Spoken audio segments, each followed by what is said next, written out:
Une certitude, sous son règne, Meknès connaît son heure de gloire. Il offre à la cité son symbole, cette porte majestueuse. Devenue la photo incontournable pour tout voyageur de passage. Son nom, Bab Mansour, la porte du vainqueur. Le vainqueur qui a tout vaincu. Il a vaincu déjà toutes les tribus qui étaient contre, donc il est le vainqueur. Puis il a vaincu aussi les quelques chrétiens qui étaient sur les ports un peu plus loin, sur l'Atlantique, Azila, Marmora, tout ça. Et à partir de là, derrière cette porte, on rentre dans la partie impériale de Meknès, en fait. Exactement, voilà. Vous aimez cette porte? Ah, je l'adore. Pourquoi?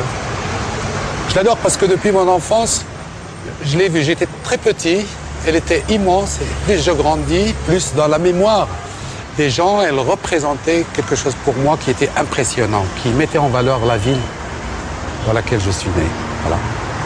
Après, je me suis dit, il faudrait que je comprenne un jour pourquoi elle est si importante dans la mémoire collective des habitants de Meknès. Et pourquoi elle est si importante, justement? Et j'ai compris. Parce qu'elle a toujours signifié la sécurité. Mohamed El Razali cherchait à comprendre. Il est devenu professeur d'histoire. Avec lui, nous allons découvrir comment l'esprit de Moulay Ismaël habite cette cité, bien à l'abri derrière ses murailles. Il est partout par ces murailles. Chaque fois qu'on est dans un quartier qui a peut-être changé durant les siècles après sa mort, mais à chaque fois, ils réapparaissent pour montrer justement cette grande présence dans la cité ismaélienne. Et dans l'histoire du pays. Et aussi dans l'histoire du pays.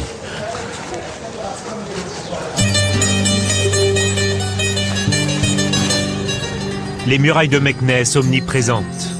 Au total, ils vont en construire 40 km et à l'intérieur, il y aura sa ville, immense, qu'il décide de bâtir dès son arrivée au pouvoir.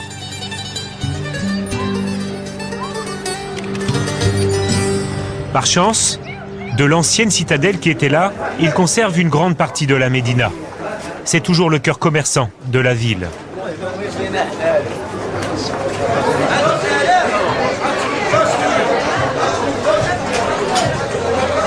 Et entre deux échoppes, on déniche encore quelques trésors, comme cette médersa.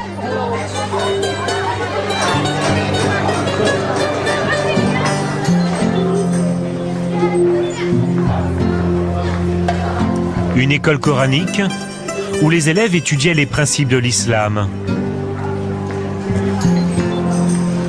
Ici, tout est sculpté, décoré, dans la grande tradition de l'art islamique.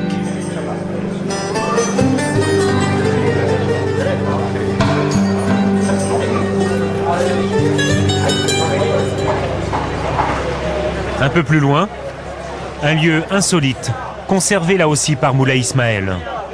Un hammam enserré dans la muraille, juste derrière cette porte discrète. Une cinquantaine de personnes viennent se baigner chaque jour ici. Le matin est réservé aux hommes.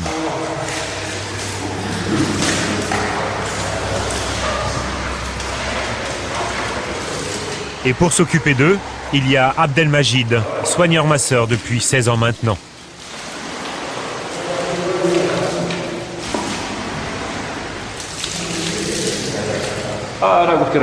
Ce hammam a 400 ans.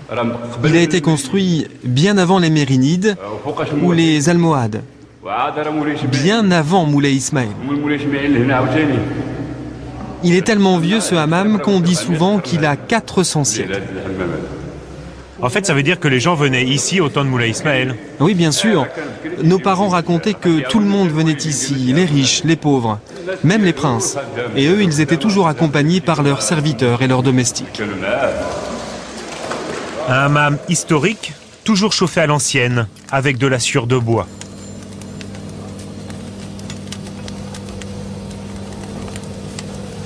Le hammam, symbole d'un certain art de vivre à la marocaine, comme pouvaient l'être également les palais à l'époque de Moulay Ismaël.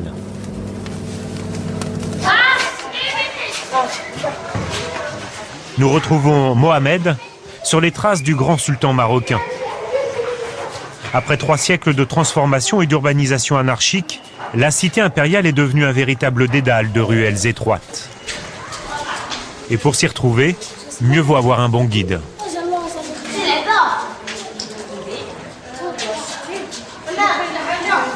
Venez, un bel endroit là. Ce bel endroit est le palais d'Idi, un riad qui vient tout juste d'être restauré. Nous sommes dans probablement une des maisons occupées par Moulay Ismaïl, ou du moins occupée par l'un de ses fils. Comment s'organisait la vie dans un palais comme ça? Eh bien, il y avait, comme on en voit ici, le patio qui est toujours donné à des chambres. Et dans les chambres, il y avait le salon, qui était le plus beau, plus garni en tapis, en décor, qui servait donc à recevoir. Et il y avait des chambres beaucoup plus cachées, moins ornementées, moins décorées, qui servaient bien sûr pour les occupants de la maison, les enfants. Et toujours un petit bâtiment à côté, qui aussi était le lieu des esclaves. Donc c'était un peu la structure d'une maison pareille. Ce palais à taille humaine, Moulay Ismaïl l'aurait occupé avant son accession au trône en 1672.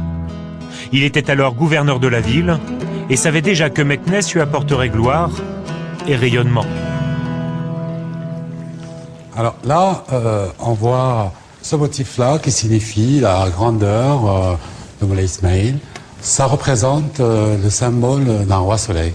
Donc vous aussi, vous aviez votre roi soleil. Oui, peut-être le vrai, hein.